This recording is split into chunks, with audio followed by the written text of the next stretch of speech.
Howdy nerds. Hopefully you can hear me over the stream. We're going to show you a different part of this beautiful canyon. So I'm deeper in it, and we're going to talk the nonsense, which is Final Fantasy. So see if we can find a way across without dying. Now, without dropping all my stuff. I'm just have to get wet here.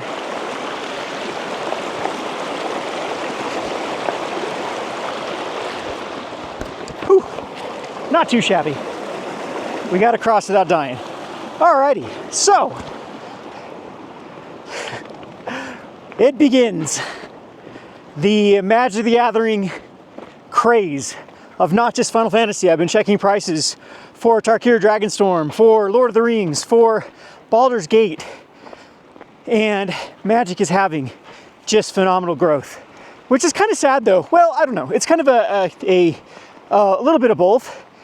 What we are seeing, and I've talked about this before, is no one likes Magic the dress up with the Aether drifts.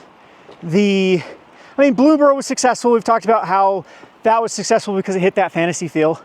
And so the community at large accepted it.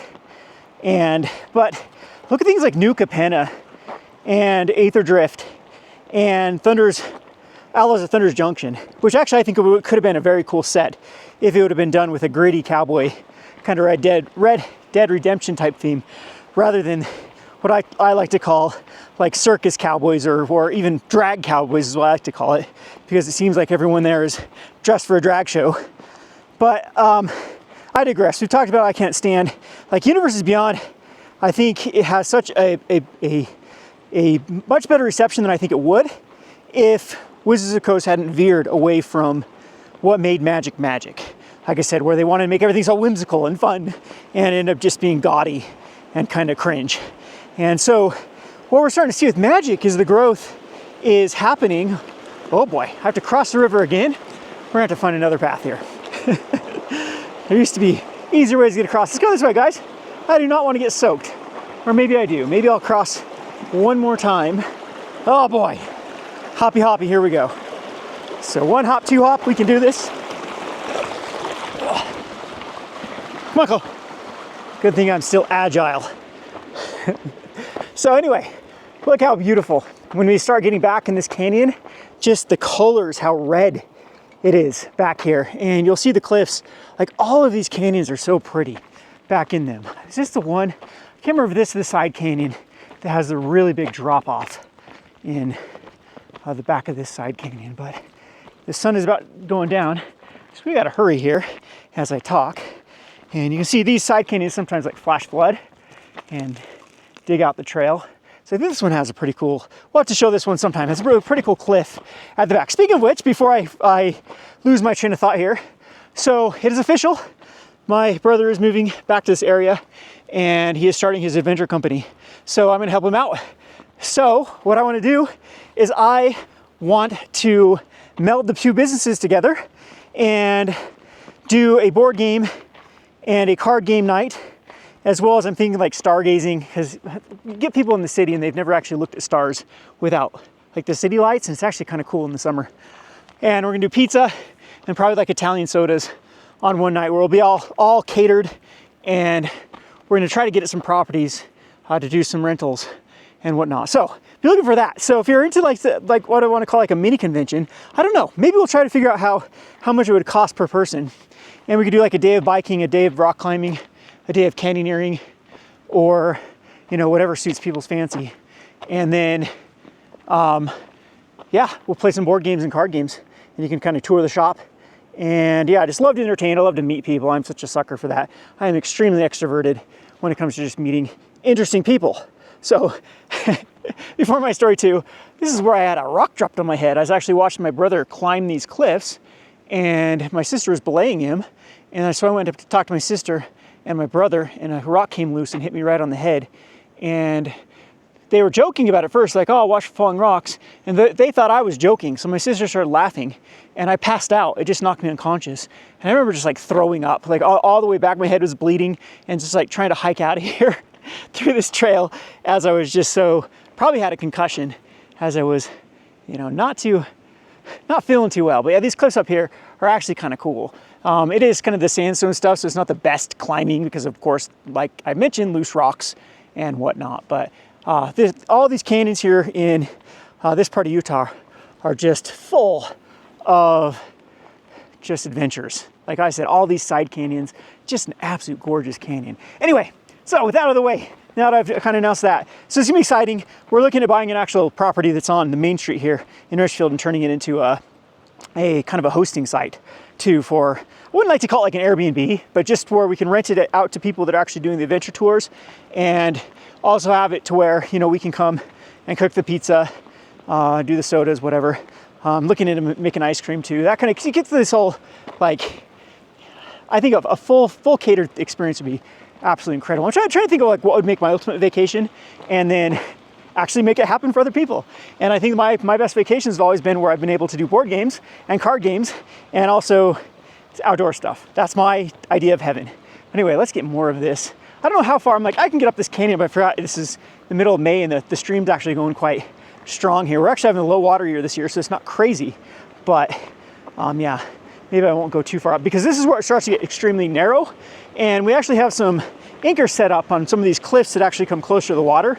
The last part of the canyoneering is people will rappel down into this stream, and that's actually quite a bit up there, so I won't show it today because like I said, we're getting into the sunset here. Got a late start on here, but yeah, it's gonna be a pretty epic little canyon. We have some washes that have some like 30-40 foot drops, and then so you do some belaying down those, and then the last belay will be like a 20 foot drop, 20-30 foot drop into the actual stream, and then you hike down this gorgeous stream and then back and play board games. That's my goal. Anyway, so back to what we're talking about, the original part of this video before I rambled on. So the things that are going incredibly well for Magic, and I would actually I need to do my barometer video update again to where I rank the different, let's go up here and maybe I can check the canyon because I don't know if I'm gonna get, well, maybe we'll go through it again, but let's go up here. No, I don't want to die today. We'll go this way. There's actually some petroglyphs up here too that are kind of cool. I don't think there's any way around it. I think I'm getting wet, so I'm gonna have to go home and change before I go to the gym. So yeah, we're getting wet. There's no logical way around here without just going right through the stream. Whatever, right? Just 1 foot in. There we go. 1 foot's wet. So, Magic, Aether Drift. Like I said, Aether Drift. Even like Innistrad Remastered. Innistrad Remastered was its own can of worms though, because I don't think that there was any value. That was a problem with Innistrad Remastered, is they couldn't really figure out a way. And the problem with remaster sets, to begin with, is I don't think the Wizards of the Coast does them properly. They need to do entire events. They should just be an event. So they should do like a Magic-Con and do this big celebration of the plane, have the little cosplayers, have a little storyline, have it matter, not just release a goddamn reprint set. That's what it always feels like, and people are just kind of sick of it. It was kind of cool with, you know, Timespower Remastered because that set was incredibly rare and old, so I was able to sell, but then Dominator Remastered ended up being kind of lackluster, and then Innistrad Ravnica Remastered 2, they really thought the Shocks would sell, and it was like, you just did them in infinity. And then we have Innistrad Remastered, it's just like, yeah, like why? There just wasn't enough. Like Liliana was the big chase card back in the day for Innistrad, and Snapcaster, and both those guys have been reprinted so many times that no one seemed to care. So these are some really cool rocks back up in here. Oh man, gotta go through the river again. So this is kind of the scenery you get back in this canyon. So where'd we lose a dog? Clo-Clo? We'll find her. So anyway, remaster sets, besides remaster sets and Magic the dress-up party, the rest of them are doing good. So Universes Beyond sets, I would even consider Baldur's Gate a Universes Beyond, even though that is like a Magic IP. Those are all doing well just because they're able to siphon off like fan base, because people actually enjoy the mechanics of Magic, and of course they enjoy the kind of aesthetics of that Universes Beyond. And so Baldur's Gate is super surprising how well it's been able to recover. Come on, dogs, I don't think we're gonna, okay, we'll get wet again. I guess the dogs want us to keep going this way, and there's no way around this. We are getting soaked in this one. So, ooh, the water is super cold. Still doing that snow runoff of what we're getting. So, let me get my footing here, and then I'll continue talking about I stabbed myself with the tree. So, Final Fantasy brings us to Final Fantasy, which isn't surprising that right after the super success, I think that we were given a kind of misdirection with Aether Drift selling really well, and then it had that lull, and then Tarkir Dragonstorm everyone was super hesitant about buying into, and then when the set was finally released, Tarkir Dragonstorm just did amazing, and it continues to be amazing to the point that distributors are out of play boosters, and there's going to be a reprint coming for play boosters, I've heard, not till July. So Tarkir Dragonstorm play boosters could go up substantially in value because, like I said, most distributors are out of them. And it goes to show just incredibly how strong Magic is if you just look away and forget that things like Outlaws of Thunder Junction and New Capenna and Aether Drift exist. So I hope it's a good signal to Wizards of the Coast to keep doing what is working. And let's not kill ourselves again. So that's where we're at. So now back to finally the point of this video is I looked at TCG player prices, and the collector booster boxes of Tarkir Dragonstorm were obscene, and now the collector booster boxes of Final Fantasy are absolutely nuts. So I think this is a really cool rappel you could do down here. They were approaching almost $800 a booster box now. They're like $740, $760 for a collector's booster for Final Fantasy. And these numbers are not low. Like, distributors are being super greedy, and it's getting insane because I was cut on a lot of my allocations for collector boosters for Final Fantasy, and I know the reasoning is distributors are keeping some back so they can sell it later. Maybe this is a bad idea. I don't know if people can actually hear me through the roar of the creek. Let's get over here. We'll see some more of this cool canyon. So, I think it's obscene. I think we're gonna see a little bit of a backlash for Final Fantasy because, you know, this is now inaccessible. This is what I don't like. Like Zach's put it best about Pokemon. Anybody can buy a booster pack, the cheapest booster pack of Pokemon, and open up an expensive card. Whereas Final Fantasy, I'm telling you right now, Final Fantasy is going to be dirt cheap for singles. For if you just want the specific cards, they are not going to go for, like, people that are still ordering that cactus for like 40 bucks. You people are insane. This said, just the amount of collector booster boxes that have already sold, and that's why they're going for almost $800. Not because they're, you know, supply and demand there, but that's how many is sold. So all the people that kind of waited and slept, they're now panicking and having to pay these panic prices because these are boxes that have already been claimed.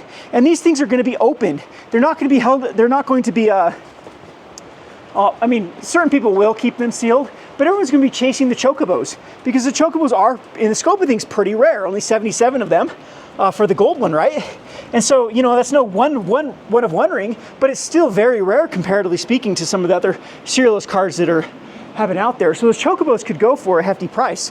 So you got to believe it's going to do the same thing that Lord of the Rings did, and it's going to devalue the singles down to nothing, to where there's like one or two cards that are actually worth something that do see play. And I highly doubt there's going to be a card like the One Ring or like Orcish Bowmasters in the set, because so far it's been pretty lackluster. The set's had some cool cards, but they've all been kind of like high converted mana cost. There isn't like this dull card like the One Ring or like Orcish Bowmasters so far that it's like, oh my god, this is just going to work modern. I mean, people have theory crafted about a bunch of stuff, but you know, that's where we're at with this set. It's just like, I really don't see a card like those that coming out of this, especially because Lord of the Rings was made for modern, so they had some higher impact cards for that set. So these singles are going to be completely devalued to where rares, even playable rares and standard, I do not believe are going to hold a hefty price tag. And you could argue with me about like, no, the collectors are just going to scoop this up. Well, can't you say the same thing about Lord of the Rings? You know, that people would have scooped up all the Lord of the Rings stuff if they're collectors. And the answer is, yeah, they did, but it wasn't nearly enough to absorb just the sheer amount that it was being open chasing the One Ring and the collector's boosters. So going back to where this might lead some, you know, backlash and outrage, is they've priced everyone out of anything cool because all the value is going to be in the collector's editions, and the play boosters at this point aren't going to really, are there even box toppers in this one? I'm not even sure there's like a box topper in the play boosters for Final Fantasy.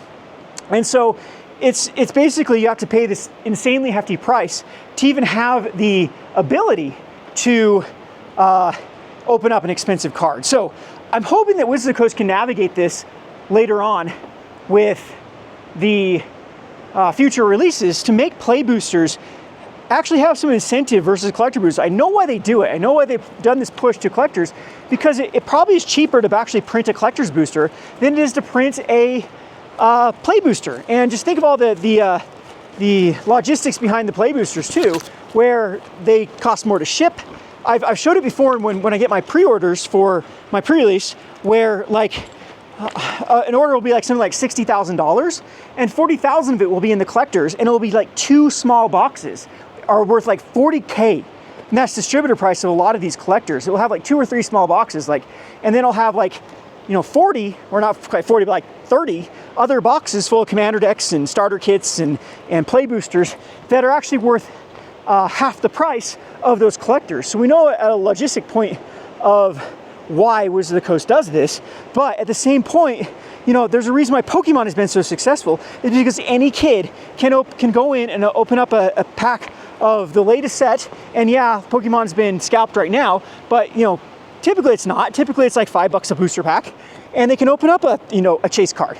They don't have to go this collector route where they're forced to pay hundreds of dollars to even have the option to open up a premium card or a collectible card. So that's my kind of my one warning with Final Fantasy. I don't know how the dust is going to settle with this set, as the community is very susceptible to having backlash for this. So I don't know if there's going to be a statement, and the problem is too, they can't do anything about it. They can't